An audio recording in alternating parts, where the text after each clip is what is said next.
السلام علیکم ورحمۃ اللہ وبرکاتہ۔ وعلیکم السلام ورحمۃ اللہ وبرکاتہ۔ الحمد للہ رب العالمین، والصلاة والسلام علی سید الانبیاء والمرسلین وعلی آلہ وصحبہ اجمعین، اما بعد۔ 18واں پارہ قد افلح، اس کے پہلے حصے میں سورۃ المومنون ہے، اور سورۃ المومنون کی ابتدائی آیات میں اللہ عز و جل نے ان اہل ایمان کے اوصاف اور خوبیاں بیان فرمائی ہیں کہ جو جنت کے وارث بننے والے ہیں۔ اللہ تعالیٰ نے فرمایا تحقیق مومن فلاح پا گئے جو اپنی نمازوں میں خشوع اور خضوع اختیار کرنے والے ہیں۔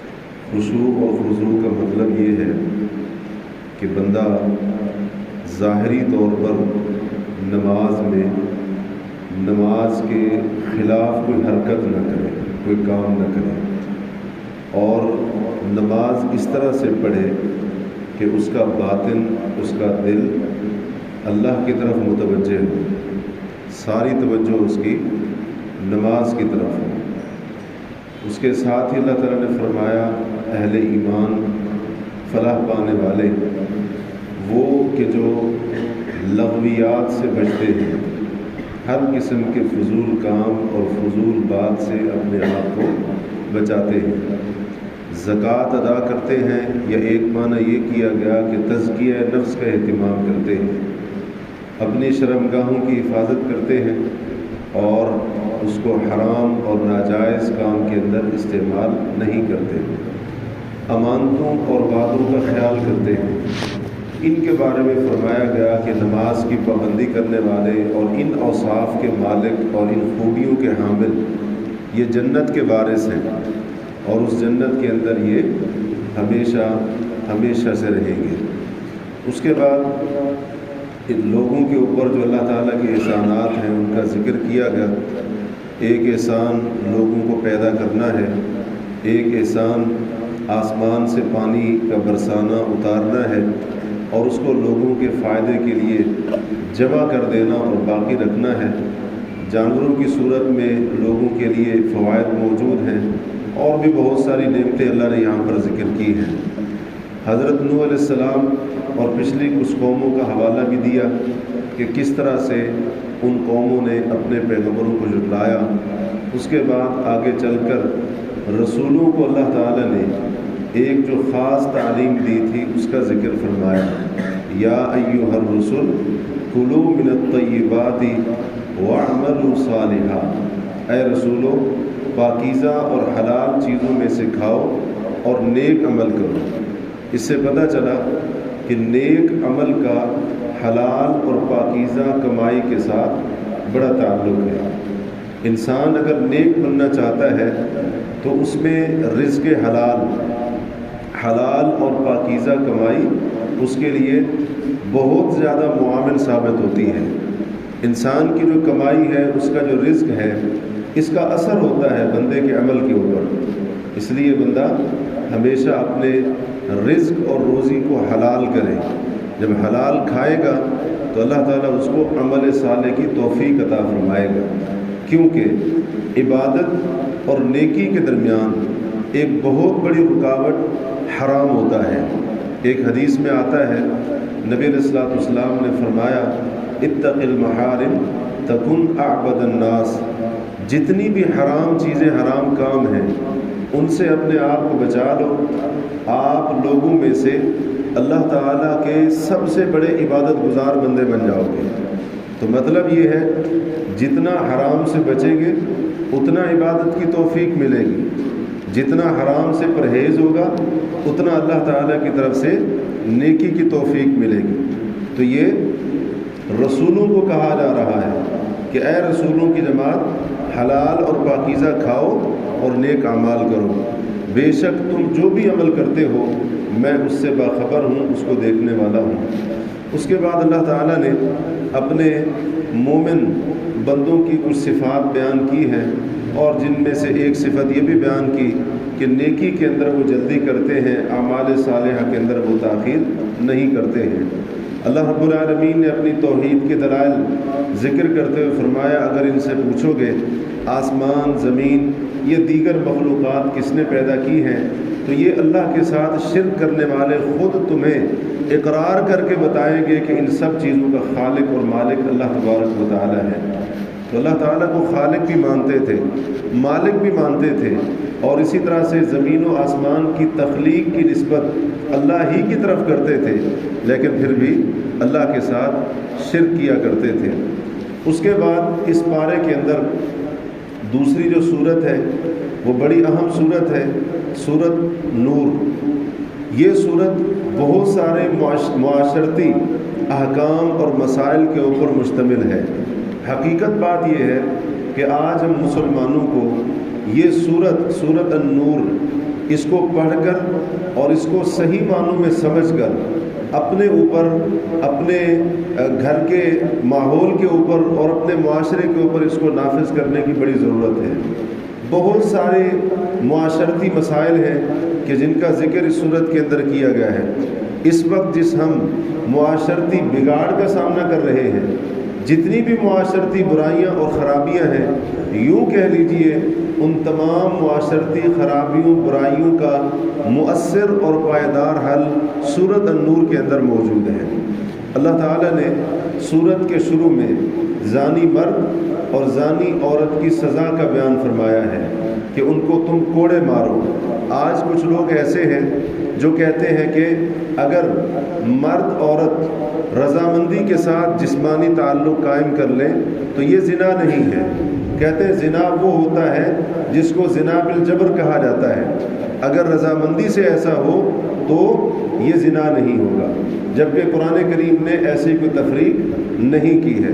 قرآن نے کہا زانی مرد ہو یا زانی عورت ہو، ان میں سے ہر ایک کو 100 کوڑے تم نے لگانے ہیں، اور جب ان کو سزا دی جا رہی ہو تو مسلمانوں کی ایک جماعت وہاں پر حاضر ہو، اور ان کو سزا دیتے وقت تمہارے دلوں کے اندر کسی قسم کی رحمت اور شفقت کے جذبات نہیں ہونے چاہیے، کیونکہ یہ اللہ کا دین ہے۔ یہاں پر دین کے لفظ موجود ہیں، وَلَا تَأْخُذْكُمْ بِهِمَا رَأْفَةٌ فِي دِينِ اللَّهِ، اللہ کے دین کے معاملے میں، اللہ کے قانون کے معاملے میں، اللہ کے نظام کے معاملے میں تمہیں کسی قسم کی شفقت اور نرمی کے جذبات تمہیں وہ اپنی طرف نہ مائل کر لیں، اللہ کے دین کو نافذ کرتے ہوئے، اللہ کے حدود کو نافذ کرتے ہوئے۔ اور یہاں پر یہ جو سزا بیان ہوئی ہے، یہ ایک سزا ہے۔ دوسری ایک سزا حدیث کے اندر بیان ہوئی ہے کہ زانی کو 1 سال کے لیے اس علاقے سے بھی نکال دیا جائے گا جس علاقے کے اندر اس نے یہ غلط فعل کیا ہو۔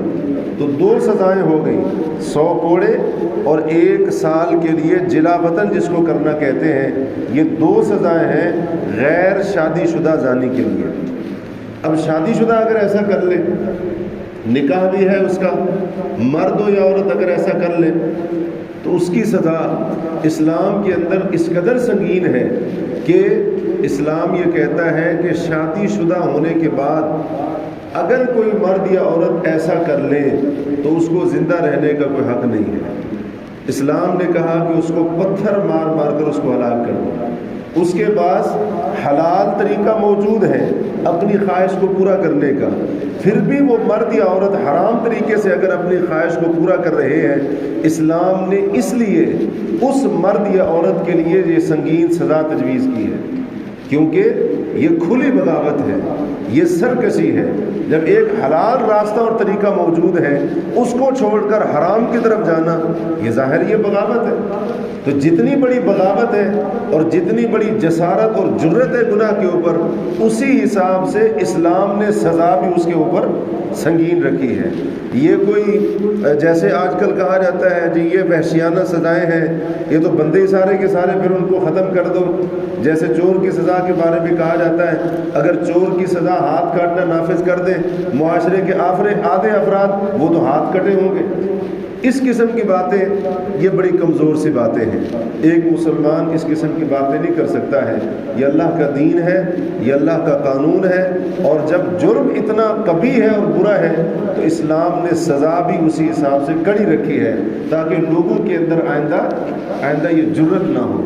اور جہاں پر اس قسم کے جرائم کے اوپر کوئی پابندی نہیں ہے, کوئی سزا نہیں ہے, اور سزا ہے بھی صحیح تو سزا کم ہے, مذاق وہ زیادہ ہے, وہاں پر دیکھ لیں اس طرح کی معاشرتی برائیاں کس قدر زیادہ ہیں. اور ہمارے اپنے معاشرے کے اندر دیکھ لیں اسلامی سزاؤں کا نفاذ کیونکہ نہیں ہے, اسلامی حدود کا نفاذ نہیں ہے, اس لیے لوگ بے دھڑک ہو کر زنا جیسے قبیح جرم کو وہ کرتے ہیں اور بڑی جرت کے ساتھ کرتے ہیں. اور اس کو گناہ تصور کرنا, یہ آہستہ آہستہ یہ تصور و احساس بھی لوگوں سے ختم ہوتا جا رہا ہے. اس کے بعد یہاں پر ایک اور چیز بیان ہوئی ہے کہ پاک دامن کے اوپر تہمت لگانا, یہ بھی ایک بہت بڑی معاشرتی برائی ہے, اور یہ برائی آج ہمارے اندر بہت زیادہ عام ہے. جس کے ساتھ ہمارا جھگڑا ہو جائے, جس کے ساتھ ہمارا اختلاف ہو جائے, مرد ہوں یا خاص طور پر خواتین ہوں, پھر زبان جب چلتی ہے تو دوسروں کی عزت کو تار تار کر کے رکھ دیتی ہے. جھوٹے الزامات, بہتان بازیاں, الزام تراشیاں, اور خاص طور پر زنا اور بدکاری کی تہمت اتنی سنگین تہمت ہے کہ اللہ تبارک و تعالیٰ نے فرمایا کہ جو پاک دامن عورتوں کے اوپر تہمت لگاتے ہیں ان کو 80 کوڑے مارو. غیر شادی شدہ اگر زنا کر لے سزا 100 کوڑے ہیں. یہاں پر اگر کسی پاک دامن کے اوپر تہمت باندھی ہے بدکاری کی, حالانکہ اس کو دیکھا نہیں اپنی آنکھوں کے ساتھ, 4 گواہ اس کے اوپر نہیں ہے کہ اس نے بدکاری کی ہے, اس کے اوپر گواہ نہیں ہے, تو اللہ تعالیٰ نے فرمایا اس کو 80 کوڑے مارو. یعنی بدکاری کرنے اور بدکاری کی تہمت لگانے کی سزا کے درمیان صرف 20 کوڑوں کا فرق ہے. اس سے اندازہ لگائیں یہ کتنا سنگین جرم ہے. اور احادیث کے اندر اس کو مہلکات میں سے شمار کیا گیا. تباہ کن جو گناہ ہے معاشرے کو برباد کر دیتے ہیں, انسان کو تباہ کر دیتے ہیں, خاندانوں کے خاندان تباہ ہو جاتے ہیں, جہاں پر بہتان بازیاں, تہمت بازیاں, اس قسم کے معاملات کھلے عام ہوتے ہیں. اور آج دیکھ لیں ہماری مجالس کے اندر, ہماری محفلوں کے اندر جہاں بھی کوئی اس طرح کی بات ہوتی ہے, خاص طور پر جب جھگڑا ہو جائے, خاندانی جھگڑے ہوں, تو پھر العیاذ باللہ ایک دوسرے کے اوپر ایسے ایسے کیچڑ اچھالنا, ایک دوسرے کی جو ہے نا عزت اور عصمت کو ایسے ایسے داغدار کرنا کہ انسان سن کر حیران رہ جاتا ہے.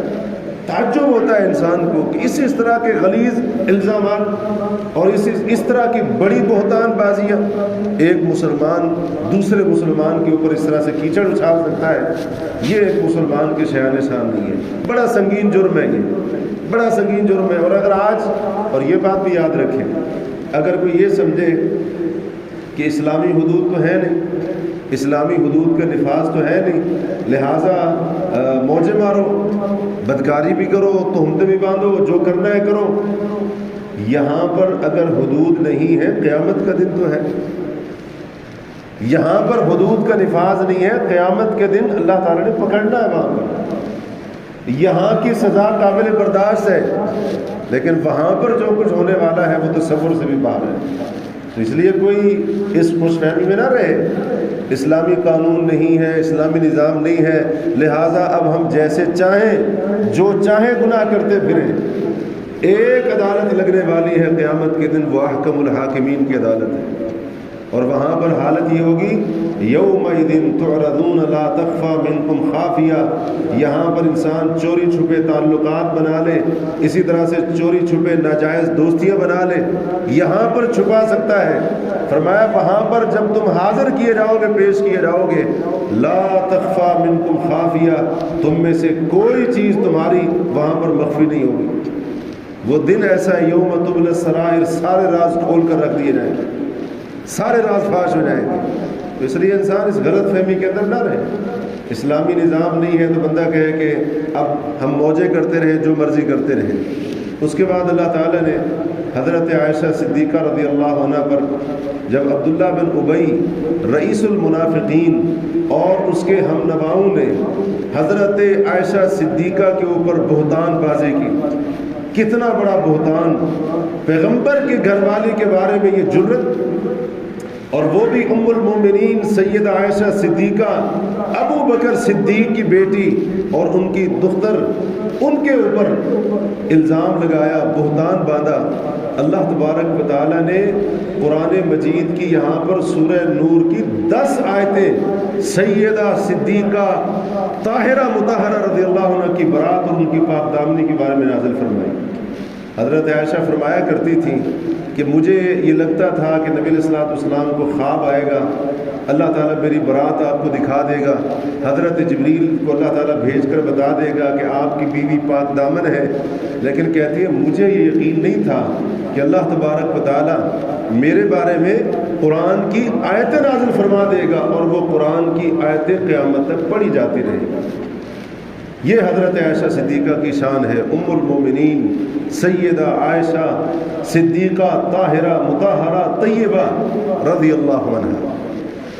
اس کے بعد بھی اگر کوئی ان کے بارے میں وہی الفاظ کہتا ہے جو رئیس المنافقین عبداللہ بن ابی نے کہے تھے، اس کا مطلب یہ ہے کہ وہ بے ایمان آدمی ہے، وہ منافق آدمی ہے، جو قرآن کے نازل ہونے کے بعد بھی سیدہ عائشہ صدیقہ کے بارے میں اسی طرح کی بد زبانی کرتا ہے جو عبداللہ بن ابی نے کی تھی اور اس کی بنیاد رکھی تھی۔ یہ اس کے منافق ہونے کے دلیل ہے اور کیا ہے؟ اس لیے علماء نے کہا اس آیت کو سامنے رکھتے ہوئے یعدکم اللہ ان تعودوا لمثلہ ابدا ان کنتم مؤمنین، اگر تمہارے اندر ایمان موجود ہے اللہ تمہیں نصیحت فرما رہا ہے، خبردار کبھی بھی حضرت عائشہ صدیقہ کے بارے میں اس طرح کی زبان درازی نہ کرنا اگر تم مومن ہو۔ اس سے علماء نے دلیل پکڑی اگر قرآن کی آیتیں نازل ہونے کے بعد بھی سیدہ صدیقہ کے بارے میں اگر کوئی اس طرح کی بہتان بازی کرتا ہے جیسے منافقوں کے سردار عبداللہ بن ابی نے کی تھی، کہتے ہیں وہ شخص مومن نہیں ہے کیونکہ وہ قرآن کو جھٹلا رہا ہے۔ قرآن ان کی پاک دامنی بیان کر رہا ہے اور وہ بے ایمان آدمی، وہ منافق آدمی سیدہ عائشہ صدیقہ کے بارے میں قرآن کو جھٹلاتے ہوئے، قرآن کی آیتوں کی تکذیب اور ناقدری کرتے ہوئے وہ سیدہ عائشہ صدیقہ کے بارے میں وہی بد زبانی کر رہا ہے۔ تو اس لیے یہ صحابہ کرام رضی اللہ عنہم، اہل بیت ازواج مطہرات رضی اللہ عنہم سارے کے سارے قابل احترام۔ کسی کے بارے میں اگر بندہ زبان درازی کرے گا اپنے ایمان کو برباد کرے گا، اپنی آخرت کو تباہ کرے گا۔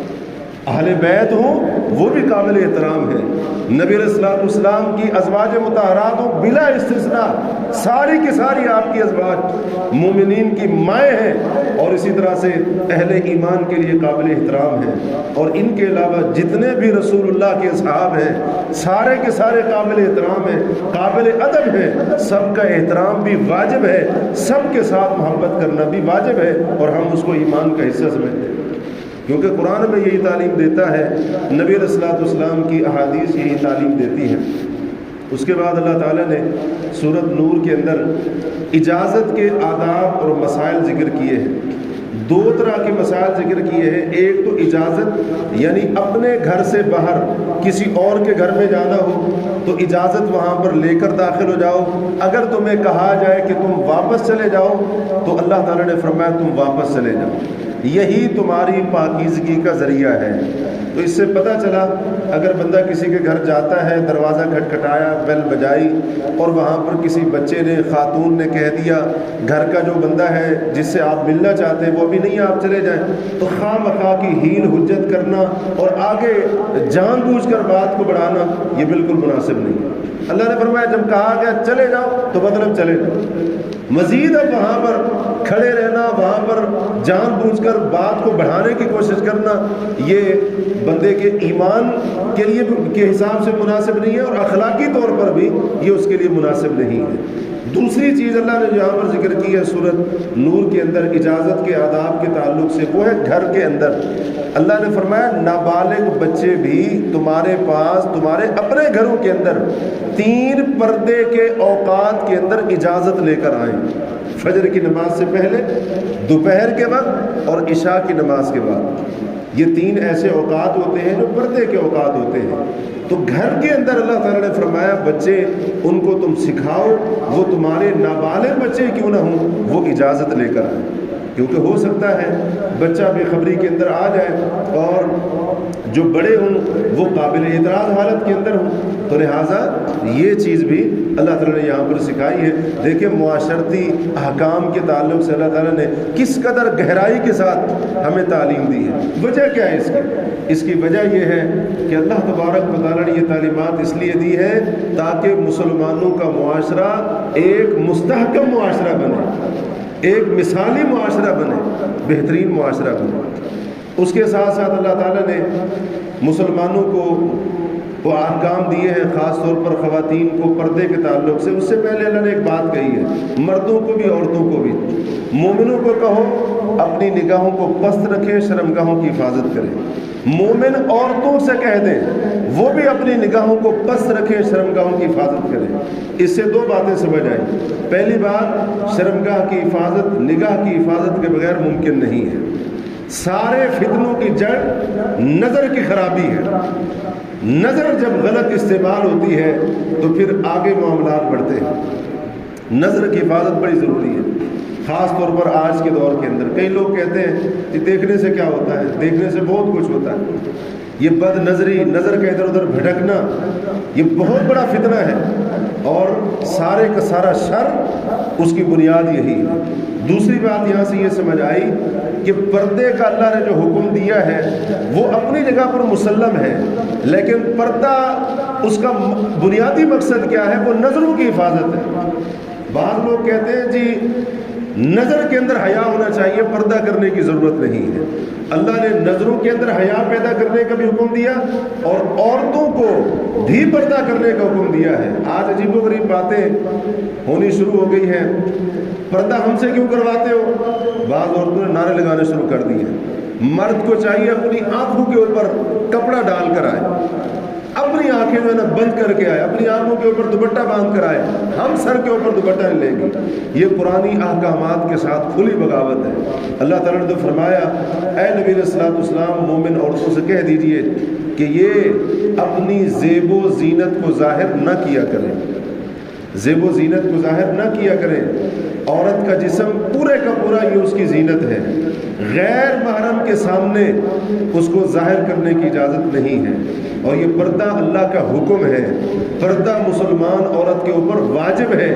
یہ جو ہم نے تقسیم کر رکھی ہے، فلاں عورت پردہ کرے گی، میں وہ تھوڑی ہوں میں پردہ کروں، یہ تقسیم کہاں سے آ گئی؟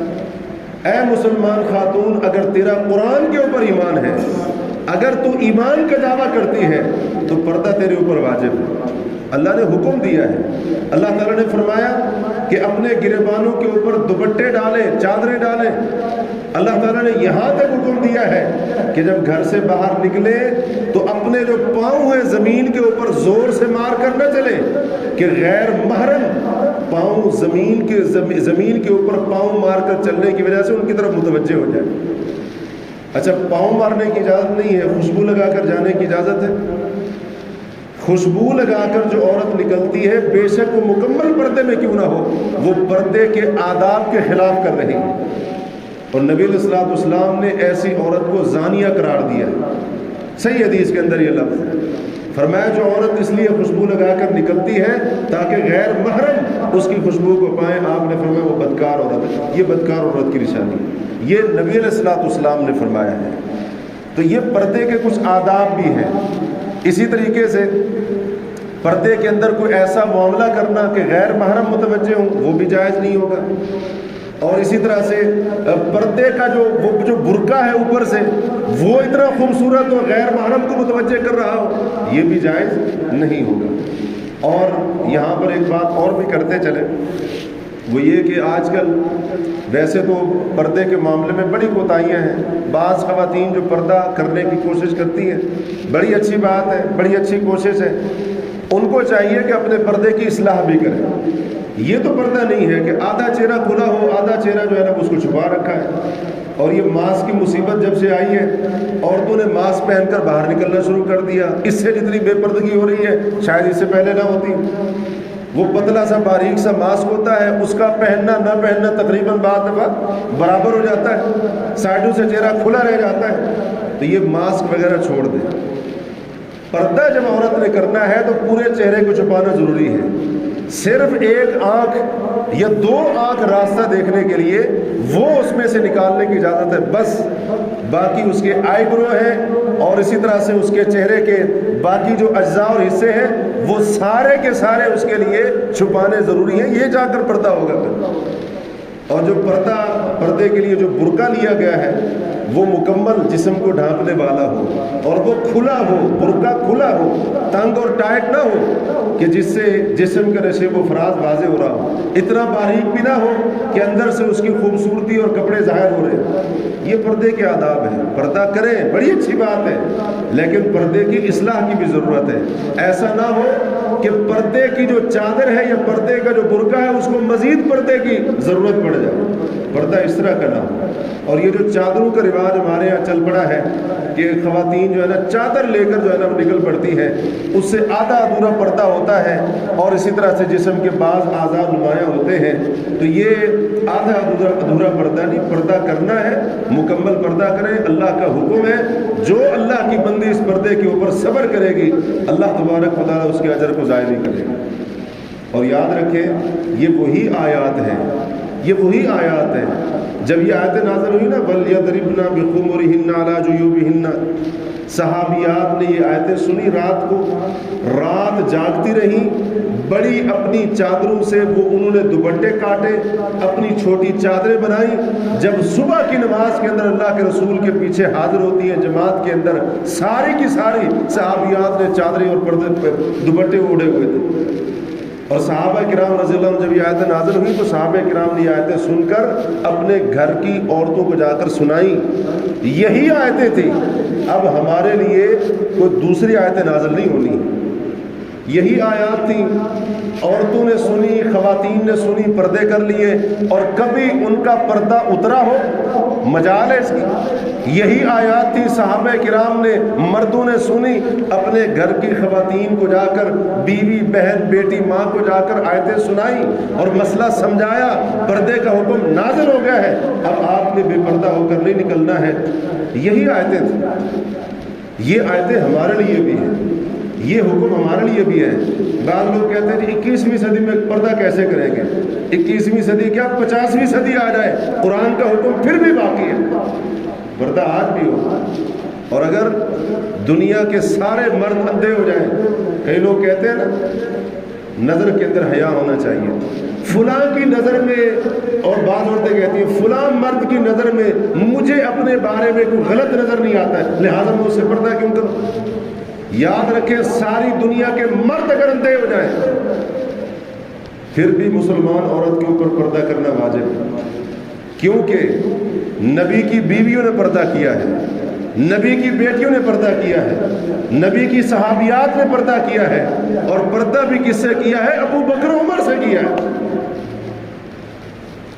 ایک دلیل کیا دی جاتی ہے؟ ہمارے دل پاک ہے، پردہ کرنے کی کیا ضرورت ہے؟ ان کے دل پاک نہیں تھے، ان کے دل پاک نہیں تھے۔ کئی لوگوں کو بڑی غیرت آ جاتی ہے، بیوی کو پردہ کرا لے بڑی غیرت آ جاتی ہے، اچھا اس کا مطلب یہ ہے کہ ہمارے اندر غیرت نہیں ہے؟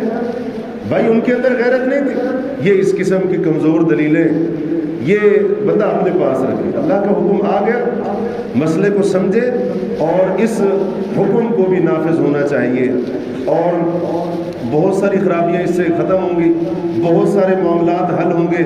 اور یہ جو ہم نے بنا رکھا ہے، تقسیم کر رکھا ہے، عورتیں جو ہے نا وہ کسی کو بیٹا کہہ دیا اس سے پردہ ختم، بیٹے کا دوست ہے اس سے پردہ ختم، بیٹے کا کلاس فیلو ہے اس سے پردہ ختم، وہ جی فلاں جو بچہ ہے مجھے خالہ کہتا ہے میں اس سے کیسے پردہ کروں، بیٹی کا کلاس فیلو ہے وہ جی اس کا کلیگ ہے اس کے ساتھ کام کرتا ہے، کلاس فیلو اکٹھے پڑھتے ہیں اس سے کیسا پردہ، وہ تو اس کو بھائی کہتا ہے۔ یہ ساری کی ساری جو ہم نے دلیلیں بنا رکھی ہے نا ان کی کوئی حیثیت نہیں، جو بھی غیر محرم مرد ہے اس سے پردہ کرنا ضروری ہے، جو بھی غیر محرم ہے اس سے پردہ کرنا ضروری ہے۔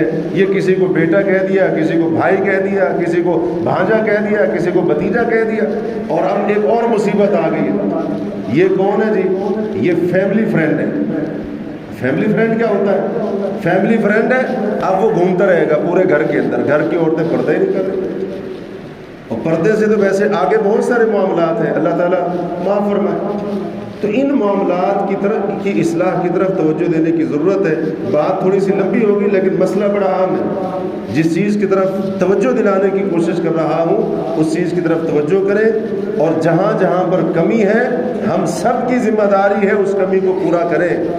مائیں خود بھی پردہ کریں اور اپنی بچیوں کو بھی بچپن سے پردے کی تعلیم دیں۔ یہ بڑا ضروری معاملہ ہے، خاص طور پر آج کے دور کے اندر اگر معاشرتی فساد اور بگاڑ کو ہم ختم کرنا چاہتے ہیں، بدکاری کے آگے ایک مضبوط بند باندھنا چاہتے ہیں، تو اس کا ایک بہترین حل یہ بھی ہے ہمارے گھروں کے اندر، ہمارے معاشروں کے اندر پردے کا نفاذ ہو۔ کچھ نہیں ہوتا ہے، لوگ کہنے والے جو بھی کہتے رہے، پہلے کون سے چھوڑتے ہیں، باتیں نہیں سناتے۔ پہلے اللہ کے حکم پر عمل کرنے کی وجہ سے اگر کوئی باتیں کرے گا کیا چلا جائے گا اس سے؟ بلکہ اگر صبر کرو گے تو اللہ اس کے اوپر بھی اجر دے گا۔